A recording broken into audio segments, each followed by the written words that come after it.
all religions, are all of them equally true? No, they're not. And you might first think, well, how can that be? They're all making competing truth claims, so how can they all be equally true? They simply can't be. Well, here's a story to demonstrate just how that can be so.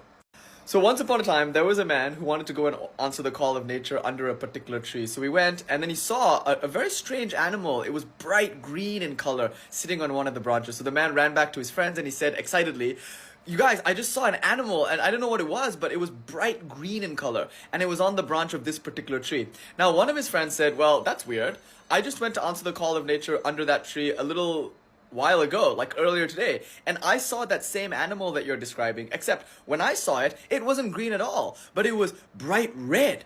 And then the third friend said, "You two are fools. I know exactly what animal you're talking about. Yesterday, I too went to answer the call of nature under that particular tree, and I too saw that animal that you guys are describing. But you guys are fools because the animal was neither green nor was it bright red. It was actually blue." And of course, the story ends by them all going to a man who tells them they're all equally right, because the animal they saw was a chameleon. And you're saying this is how we should see the world religions. We're all right because we're seeing different aspects of God. But the problem with his line of reasoning is that you're doing the very thing you're accusing us of doing, and this was pointed out by the theologian Leslie Newbigin. But he was responding to a variation of this story, the one where a king sees a bunch of blind men touching an elephant, and they're all describing the aspect of the elephant that they're touching. So of course the king says they're all equally right, and this is how religions are in the world. But Leslie Newbigin says, in the famous story of the blind men and the elephant, so often quoted in the interest of religious agnosticism, the real point of the story is constantly overlooked. The story is told from the point of view of the king and his courtiers, who are not blind, but can see that the blind men are unable to grasp the full reality of the elephant, and are only able to get a hold of a part of the truth.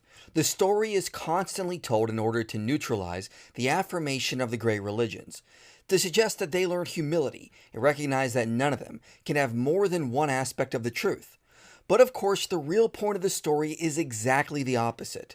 If the king were also blind, there would be no story. The story is told by the king, and it is the immensely arrogant claim of one who sees the full truth, which all the world's religions are only groping after.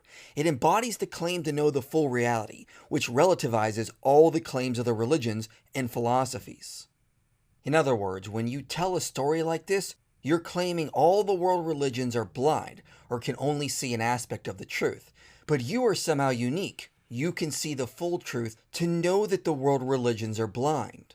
So you're doing the very thing you're accusing all the religions of doing, which is having the truth. But if all philosophies or religions are just grasping at aspects of the truth, then so are you, so we shouldn't take what you say as objectively true.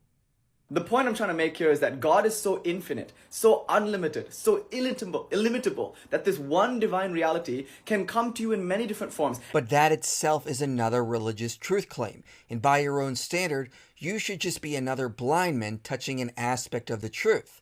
In reality, you're not saying all the world religions are equally true, you're saying they're all equally wrong, and only you have the truth.